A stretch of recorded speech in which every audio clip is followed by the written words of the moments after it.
주일날 우리가 성탄 예배를 함께 드리면서 담임 목사님 말씀을 통해 임마누엘 되시는 예수님에 대해서 우리가 배웠습니다. 정말 우리와 함께 하시고 우리를 끝까지 버리지 아니하시고 붙들어 주시는 분이 예수 그리스도이심을 우리가 깨달았습니다. 오늘도 또한 우리가 본문의 말씀을 함께 살펴보면서 하나님께서 우리에게 하시는 말씀을 들을 수 있기를 바랍니다. 예수님께서는 이스라엘의 한 작은 고을 베들레헴에서 태어나셨습니다. 그리고 그의 부모는 유대인이었습니다. 그래서 유대인의 풍습에 따라 그 부모는 모세의 법대로 이렇게 40일이 지나니까 예수님을 데리고 예루살렘으로 올라갔습니다. 이 각 나라마다 풍습이 있지 않습니까? 어떤 법칙 같은 것들이 있습니다.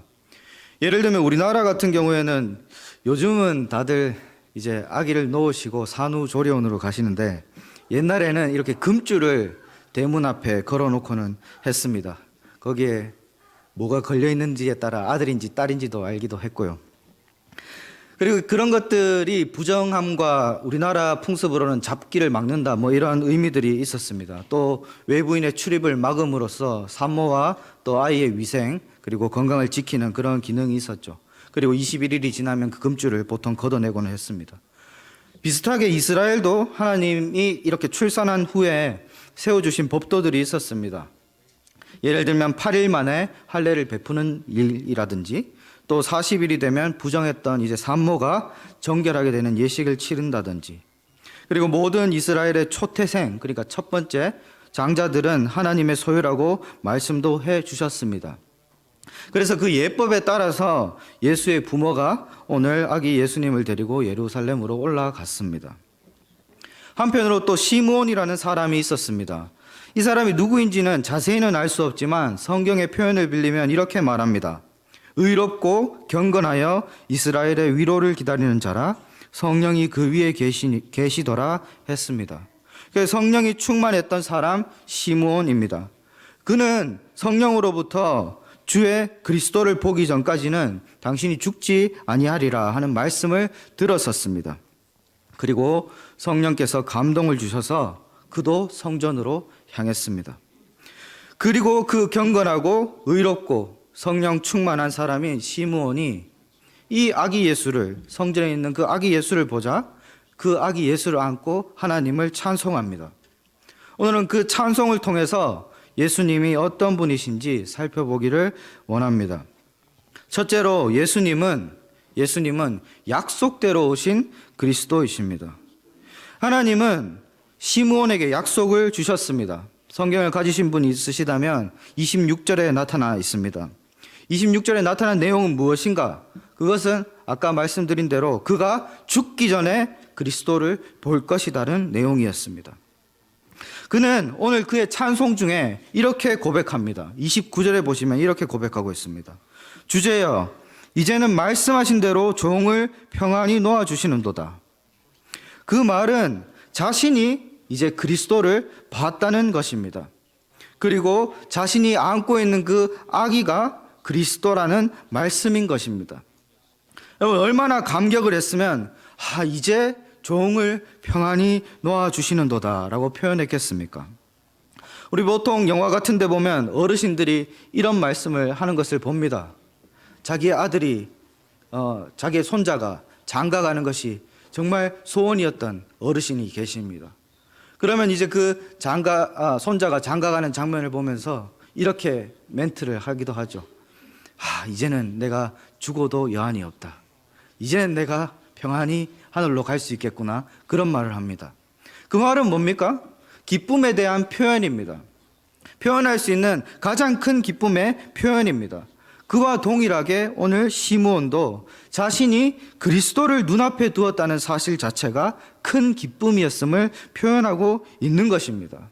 왜 그것이 기쁨이냐면 이스라엘은 긴 세월 동안 자신들을 구원해 줄 메시아를 기다렸기 때문입니다. 자신들을 구원해 줄 기름 부음 받은 왕, 바로 그리스도를 기다린 것입니다. 누가복음 1장 71절에도 잘 나타나 있듯이 우리 원수에게서와 우리를 미워하는 모든 자의 손에서 구원해 줄 사람인 것입니다. 현실을 보기에는 그들의 원수는 로마입니다. 로마의 압제로부터의 구원을 기대했을 것입니다. 그렇지만 그들의 원수는 단순히 로마만 있는 것이 아닙니다. 창세기 3장 15절에 보면 하나님께서 뱀에게 이렇게 말씀하셨습니다. 제가 읽어드립니다. 내가 너로 여자와 원수가 되게 하고 너의 후손도 여자의 후손과 원수가 되게 하리니 여자의 후손은 내 머리를 상하게 할 것이요 너는 그의 발꿈치를 상하게 할 것이니라. 뱀으로 대표되는 악한 마귀가 우리의 원수입니다. 마귀의 권세로부터 구원해 주실 그리스도이십니다. 예수님은 아담의 원죄 때 그때부터 기다려온 구원자입니다. 이런 사실을 생각할 때 우리가 알 수 있는 것은 하나님은 약속을 기억하시고 실현하시는 분이라는 것입니다. 우리의 생각과 하나님의 생각이 달라서 약속이 실현되는 시기가 나의 뜻과는 다를 수 있지만 하나님은 약속을 실현하는 분이십니다. 그리고 예수님은 하나님의 약속대로 오신 그리스도임을 기억하시기를 바랍니다. 둘째는 예수님 그 자체가 구원이라고 말씀합니다. 오늘 시므온이 아기 예수님을 이렇게 딱 끌어안고 30절에 이렇게 말씀하고 있습니다. 제가 읽어드립니다. 내 눈이 주의 구원을 보았다. 예수님을 바라보자마자 뭘 말했냐면 내 눈이 이제 주의 구원을 보았다라고 말했습니다. 그 말은 예수님 자체가 구원이라는 말씀인 것입니다. 이스라엘이 고난받고 나라가 멸망한 이유가 무엇이었습니까? 하나님께서 함께 하시지 않았기 때문입니다. 하나님께서 함께 하실 때에는 이스라엘에게는 승리가 있었습니다. 출애굽을 했고 가나안에 입성했습니다. 그들은 하나님과 함께 하실 때는 승리를 거두었습니다. 하지만 이스라엘의 죄악은 하나님을 떠나도록 했습니다. 하지만 이제 예수님이 이 땅 가운데 오심으로써 하나님께서 우리와 함께 하시는 것입니다. 임마누 하시는 것입니다. 예수 그리스도께서 우리와 함께 거하신다는 말입니다. 우리의 구원도 그와 마찬가지입니다. 다른 거창한 일들이 우리에게 구원을 갖다 주는 것이 아닙니다. 우리의 심령 가운데 예수 그리스도께서 성령으로 우리 안에 거하실 때 우리는 구원을 보게 됩니다.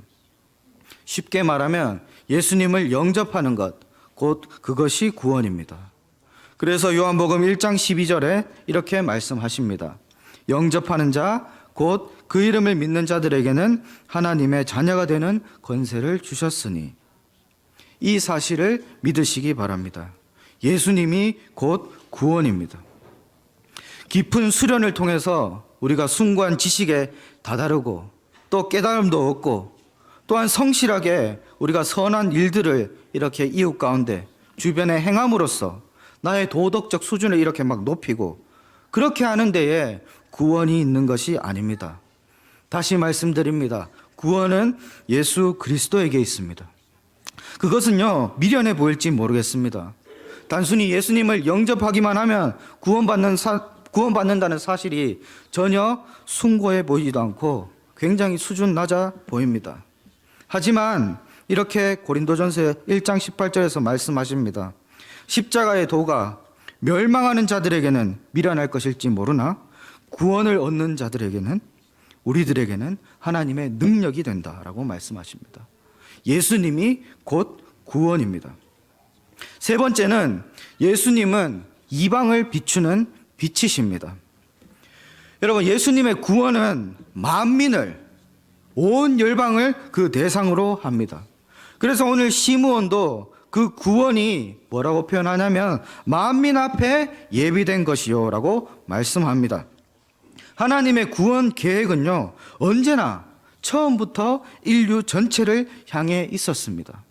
선지자 이사야도 동일하게 이렇게 예언했습니다. 이사야 52장 10절에 여호와께서 열방의 목전에서 그 거룩한 팔을 나타내셨으므로 모든 땅끝까지도 우리 하나님의 구원을 보았도다. 하나님의 구원은 열방의 목전에 나타나는 것입니다. 모든 땅끝까지 그 구원을 보게 됩니다.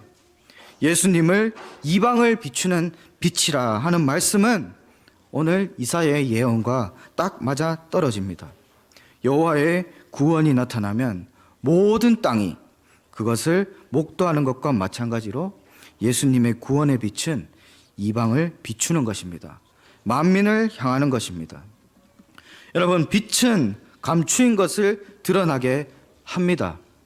우리 원효대사 해골물 이야기들 너무 잘 아시지 않습니까? 어두운 밤에 이렇게 잠을 자다가 목이 말라 주변에 담긴 물바가지를 발견하고 마셨는데 그 물이 너무 달았던 것입니다. 달고 시원하다 했었습니다. 좋아했습니다. 그런데 다음 날 날이 밝아 주변을 보니 그가 마셨던 것은 해골바가지 물이었습니다. 썩은 물이었습니다. 그것을 알고 원효대사는 그 물을 다 토해버렸습니다. 여러분, 예수님은 빛이 되십니다. 그래서요, 실제를 보게 하십니다. 예수님이라는 빛이 비춰야 세상을 바로 보고 나 자신도 바로 볼 수 있는 것입니다. 그냥 보기에, 우리가 바라보기에 이 세상은 굉장히 신나고 재미있고 살법한 세상인 것 같습니다. 그렇지만 예수님이 비춰주실 때 우리가 이 세상이 달콤하고 단순히 좋고 재미있는 것이 아니라는 것을 깨닫습니다. 예수님이 빛을 비춰주시기 전에는 나도 좀 괜찮은 사람인 것 같은데, 이 정도 외모면 써먹을 때 있지 않겠나라고 생각할 수 있습니다. 하지만 예수님이 빛을 비춰주셨을 때 나 자신이 얼마나 가치 없고 죄악된 존재인지를 우리가 깨닫게 되는 것입니다. 그것이 예수님을 통해서만 그것을 깨닫습니다. 예수님이 없었다면 우리는 여전히 정말 눈이 어두운 채로 세상을 즐기며 내 자신이 괜찮은 사람이라고 생각하며 살고 있었을 것입니다. 예수님은 우리를 구원으로 이끄시는 빛이십니다. 마지막으로 예수님은 주의 백성 이스라엘의 영광입니다. 하나님의 계시는 원래 이스라엘에게만 주어졌습니다.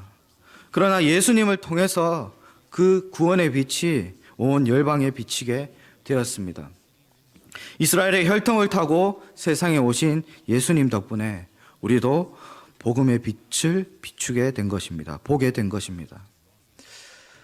하나님의 선택은 이유는 알 수 없습니다.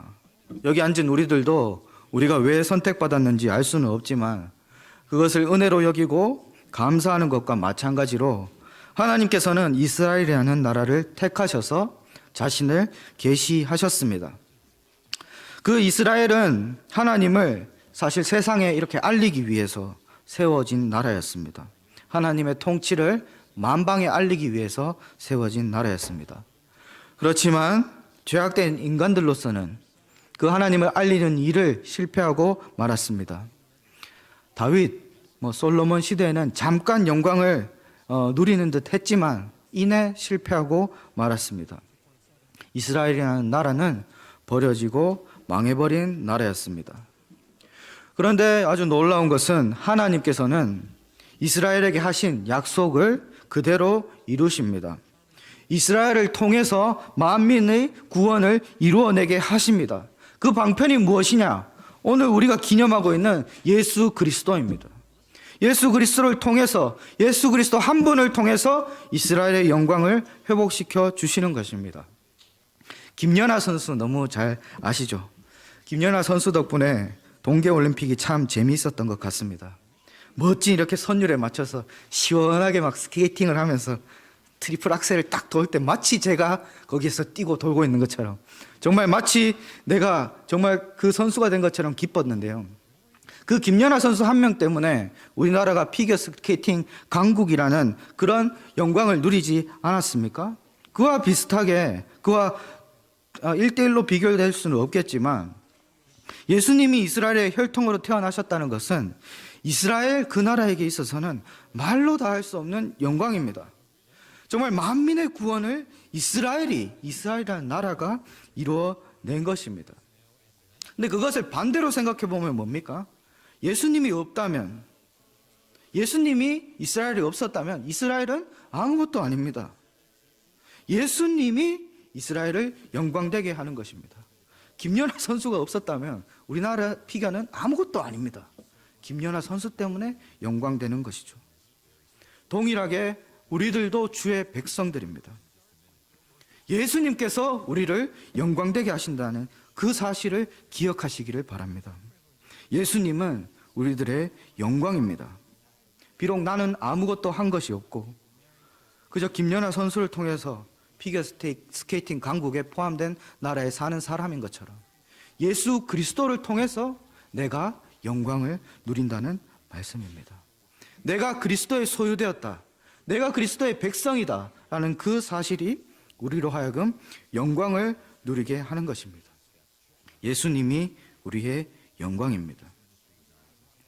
놀라운 사실은요, 오늘 시몬의 입술을 통해서 고백된 사실, 오늘 4가지 말씀을 드렸는데 이 모든 사실이 이미 구약에서 선포된 약속이 실현된 것이라는 것입니다. 그 말씀은 무엇이냐? 하나님께서는 반드시 약속을 성취하신다는 말씀입니다. 더 감사한 것은 그 당시를 살던 성도들은 오실 메시아를 기다리면서 살았지 않습니까? 그렇지만 우리는 이미 그 약속이 성취된 것을 바라보면서 살아가고 있습니다.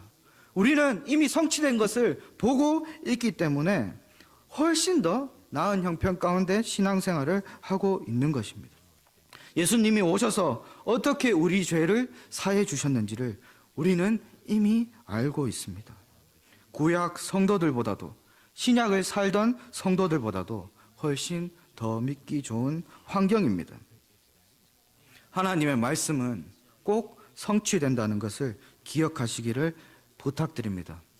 약속을 따라서 예수님이 이 땅에 오셨던 것처럼 또한 약속을 따라서 예수님은 다시 오실 것입니다.